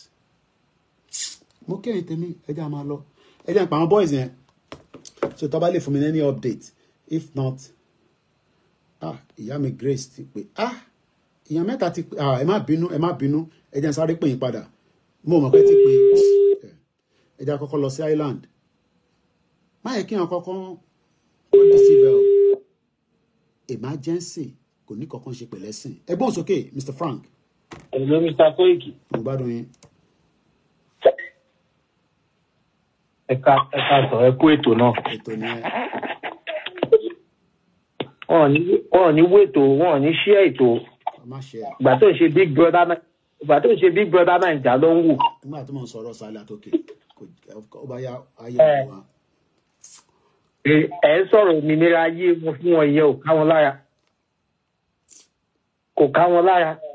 ẹ wo orí nǹkan tó ṣẹlẹ̀ ń bàdàn yẹn wọn á máa ní ẹ má dẹrù bà wọ́n o ẹ má rìlì sọ̀kan tó ṣẹlẹ̀ fún wọn kẹ má dẹrù bà wọ́n kẹ bá máa jẹ́ káwọn èèyàn máa panic. Mr. Frank ẹ mute background. Sorry ẹ mute background. bẹ́ẹ̀ pé kẹ má jẹ́ kí wọ́n mọ̀ kẹ má bàa káwọn citizens má bàa máa panic. Why can't you just tell them the truth? And nothing but the truth. Explosion ló ṣẹlẹ̀. Bomb explosion ló ṣẹlẹ̀. Anybody bá ní information kó bring it forward. But ẹ máa fọwọ́ bò ìlú tí ò dáa ẹ tún máa fọwọ́ bò ìbòkúbò mọ́bẹ̀. Èmi ò mọ owó yìí máa ń yà mí lẹ́nu pé ṣé mo ti máa ń ro kíní kan pé ṣé Nàìjíríà dàbí àwọn citizen yẹn dàbí bí ẹni pé wọ́n believe pé ìyà natural something ni pé èèyàn láti máa jẹ ìyà láyé kó tó di pé ó máa ṣoríire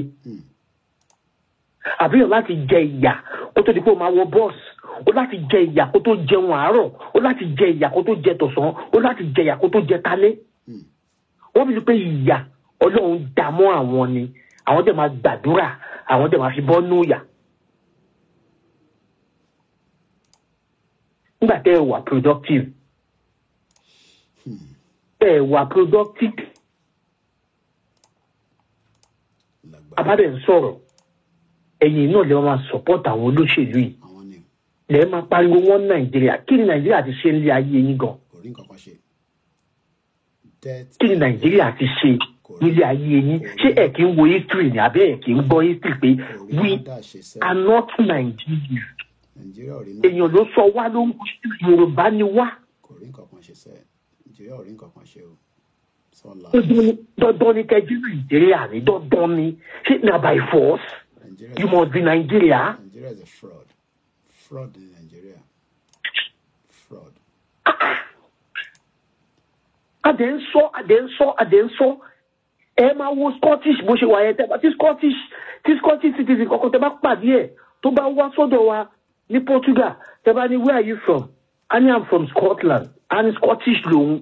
Kò ní pẹ́ra ẹ̀ ní British láyé ọkọ̀ pẹ́ra ẹ̀ ní pé kó sọ pé I'm from United Kingdom. No! Ó máa ní I'm Scottish torí pé kí ni wọ́n ti fẹ́ kúrò lára United Kingdom. Wọ́n láìkì láti wà ń bẹ̀. They are proud. Ṣùgbọ́n wa Yorùbá gọ́gọ́ ló máa sọ wípé wọ́n Nàìjíríà yẹn ni. Ìyá dẹ̀ ń jẹ yín nú ẹ̀, ẹ̀ dẹ̀ ń jẹ òṣì, ẹ̀ ń jẹ̀yà, ẹ̀ ń jẹ gbogbo ẹ̀ nú bẹ̀, mentality yóò dẹ̀ change. Ìyá yẹn ti mú yín lára, ẹ lọ church ẹ lọ máa gbàdúrà. Ètò ẹ̀kẹ́ gbabi iṣẹ́ kẹ́ fi wá iṣẹ́ nígbà tí ò síṣẹ́ náà. Òun láì sọ fún yín pé kí lẹ̀ ṣe nu Nàìjíríà. Bàbá oníbàbá jáde, ó sọ̀rọ̀, ó kí àwọn èèyàn, ó ní ká má jà o, ó invite àwọn èèyàn wá síbi òkú ìyá ẹ̀. Ẹmú yẹn ẹ gbé ẹ bẹ̀rẹ̀ sí ní ṣépè fún. Ẹ bẹ̀rẹ̀ sí ní sọ pé kíníkan kí ni kó ṣe.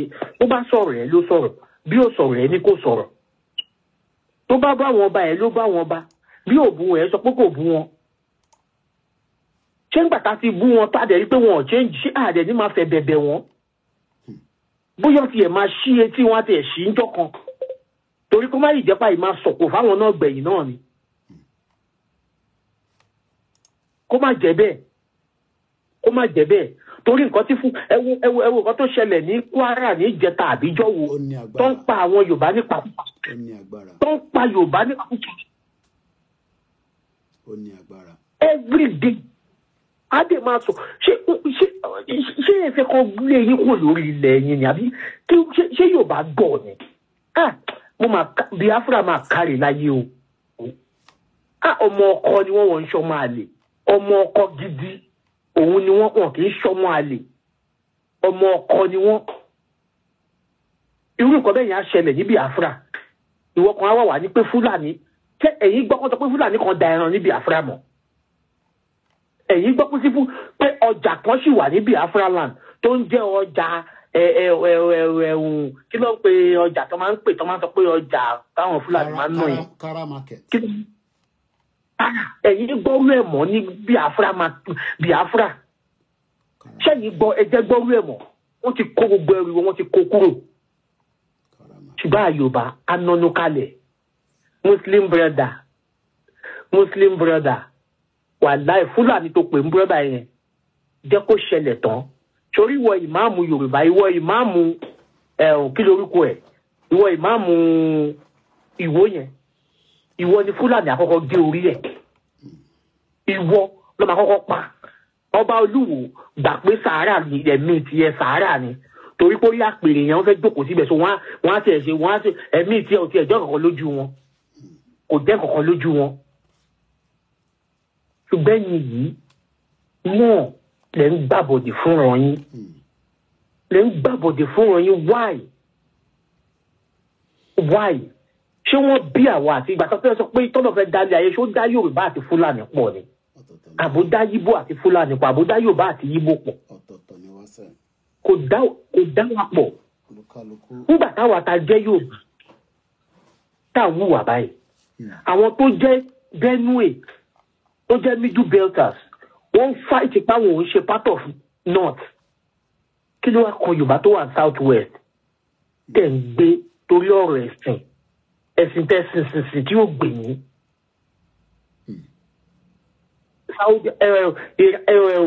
Palestinian àti Israeli ń jà ẹ̀yin gbé sórí Nàìjíríà ẹ jọ̀ọ́ ṣé Palestinian ṣé ìjà tó ń jà ṣé ìjà Christian and Muslim ló ń jà ṣé ìjà Christian and Muslim ló ń jà ń bẹ̀ a ní ẹ̀gbọ́n torí kò ń ṣèjà Christian and Muslim ló ń jà ń bẹ̀.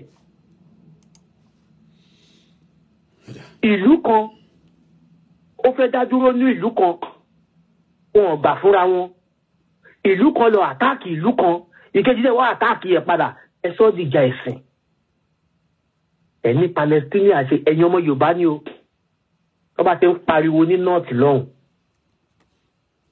ẹ̀yin ẹranko wọn nílẹ̀ south west ẹ bẹ̀rẹ̀ sí ní pariwo náà the same thing torí pé ẹ̀gbọ́n wọn ń darí yín Ọlọ́run ló mọ ibi tó máa darí ayé yín sí o ẹ̀yin ẹ máa sọ pé yà ò kì í ṣomi ọbẹ̀ Ọlọ́run ò dáyà fúnlẹ̀ Yorùbá o ilẹ̀ Yorùbá ilẹ̀ tó jẹ́ pọ́ mọ́ á lè lọ sí skul láyọ̀ àtàláfíà tí bàbá arówó mú fi rán ọmọ lọ skul tí bàbá jẹun tó yó tẹ́ ẹ wọnú ilé yín tí náà máa wà tẹ́ ẹ níjì láti gbatẹ́gùn táwọn gbatẹ́gùn ta ń lu òyìnbó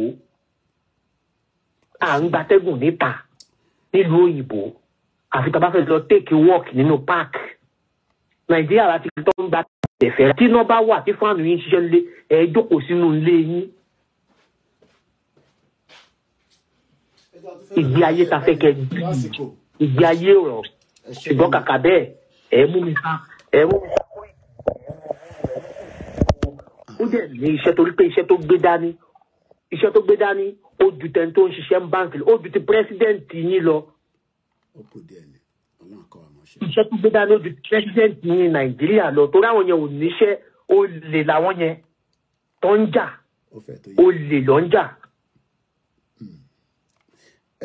Ọ̀rọ̀ ayé yín lọ́ba yín sọ tó bá wù yín kẹgbọ́ ẹ ṣe gan ni. ẹ ṣe gan ni ẹ̀gbọ́n mi Frank that was a very strong 9 minutes there. Ẹ jẹ́ ká lọ sọ́dọ̀ sísítà mi àǹtí mi lọ́dọ̀ àti èèyàn kan ká tó wá bí wọ́n kàn wọlé a sì tún wá kámẹ́rà sí so ẹ jọ̀ọ́ ẹ fún wa lówó ká lè ra gbogbo equipment a need for next month. Ẹ káàbọ̀ sórí ètò mi ẹ káàbọ̀ ó tọ́jọ́ mẹ́ta. Ọjọ́ náà kí ló Ṣèyí Mákindé rò pé wèrè ni wá ní.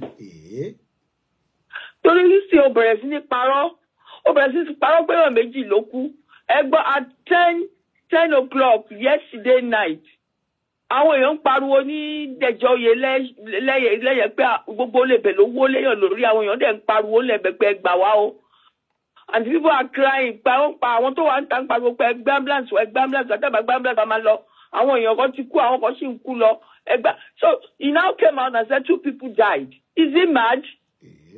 Kí ló dé gan-an náà kí ló dé tó ń parọ́ bẹ́ẹ̀ lọ ní illegal mining wọ́n lọ sórí ìtẹ̀ national security pé illegal mining wọ́n ti wọ́n wọn tẹ́lẹ̀ wọ́n ti report police wọn gbọ́ iṣẹ́ illegal mining nìyẹn they are using that to cover because they be reporting those people yẹn gan ṣì máa tún ṣẹlẹ̀ kí ló dé tó ń pa why can't they just come out clean so that èèyàn mọ ibi tí ọ̀rọ̀ èèyàn kù sí now.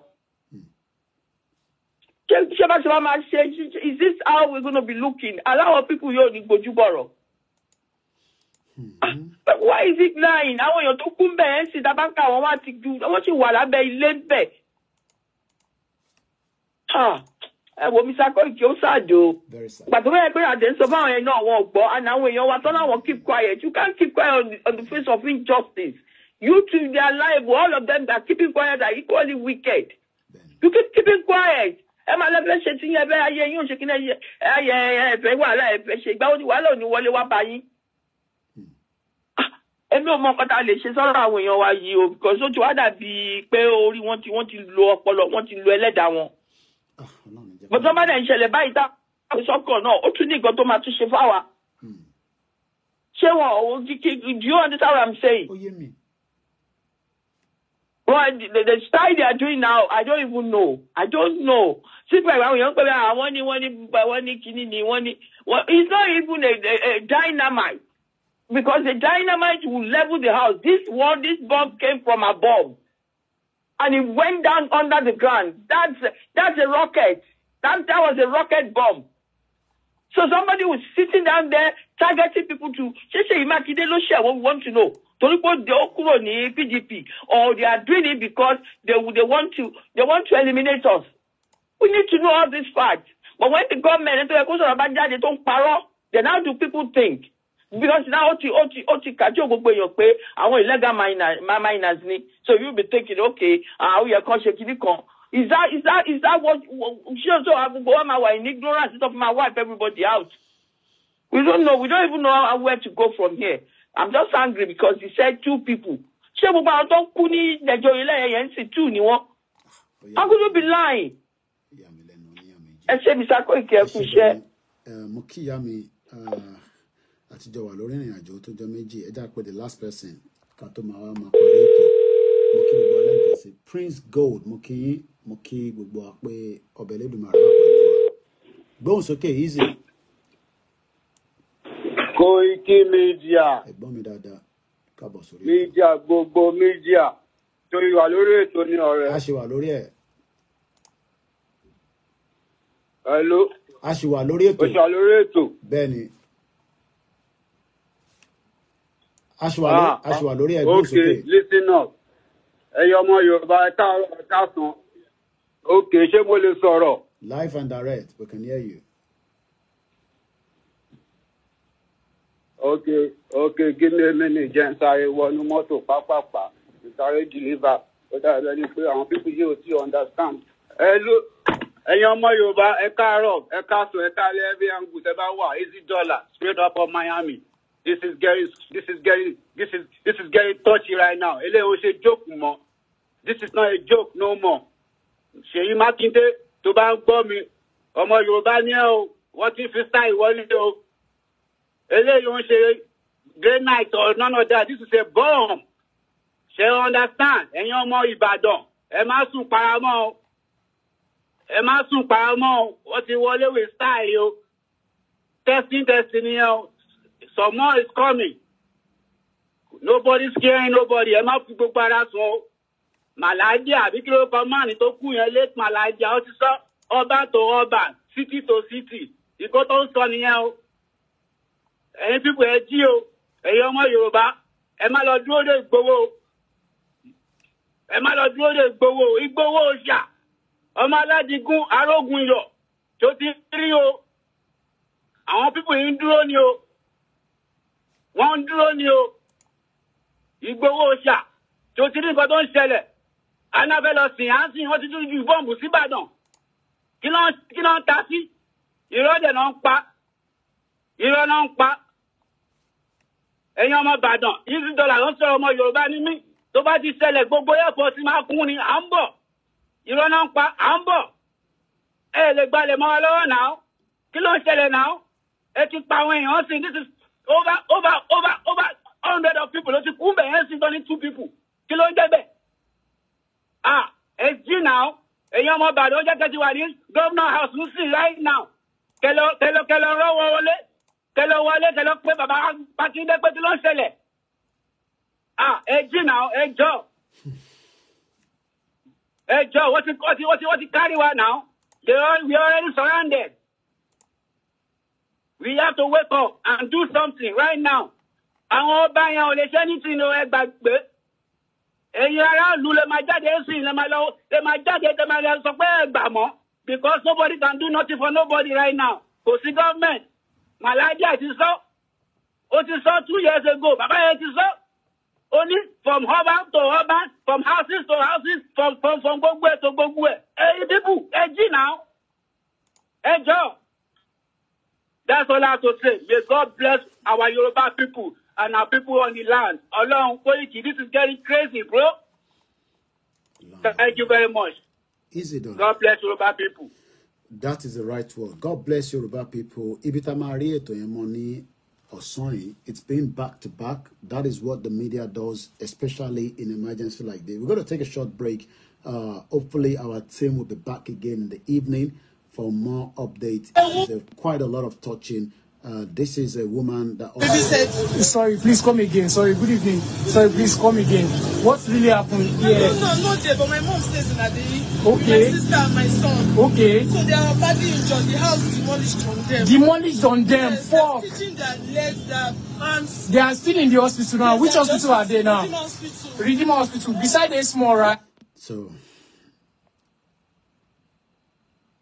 àwọn people tí wọ́n employ ní Kano, and after this I play the anthem and we go.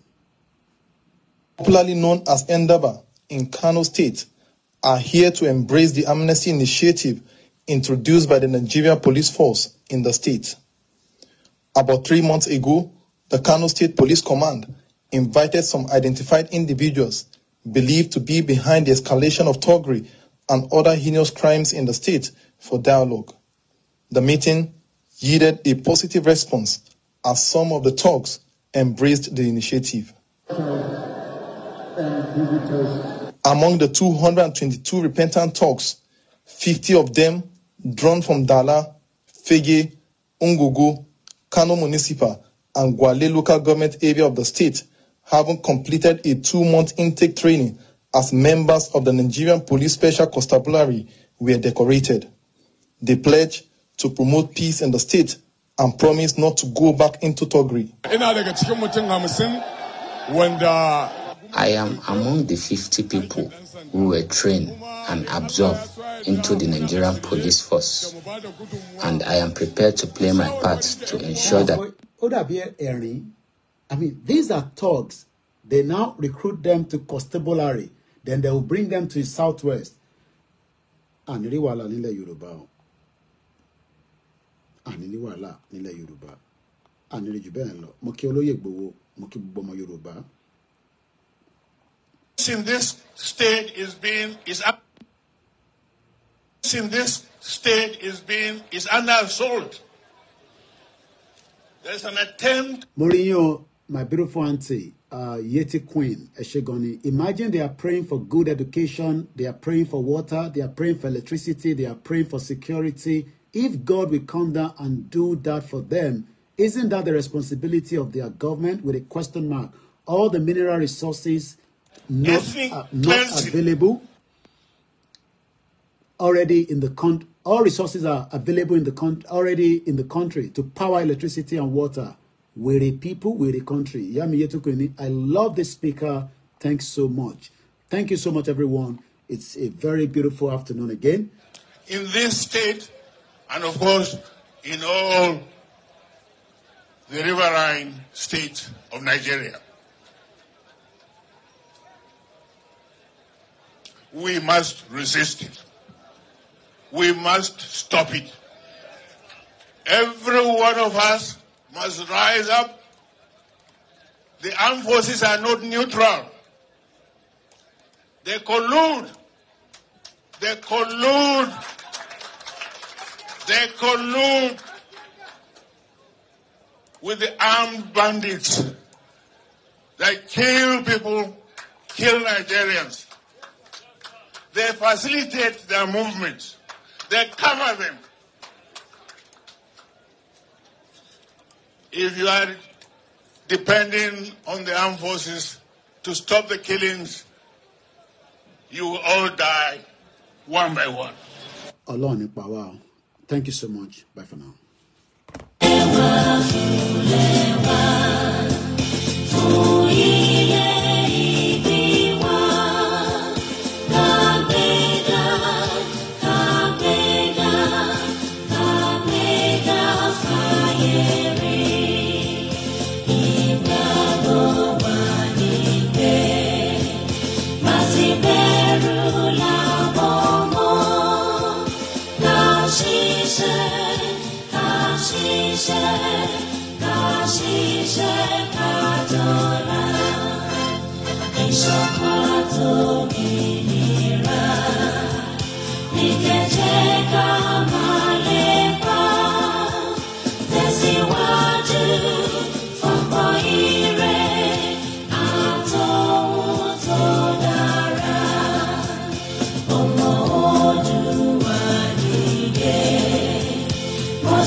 Thank you so much, everyone.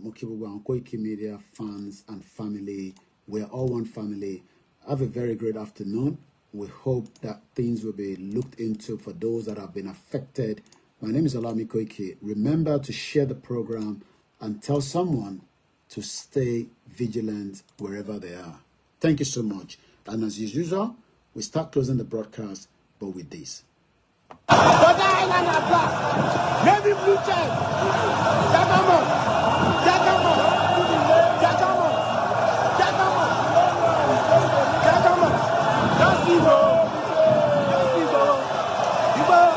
On that you are confused.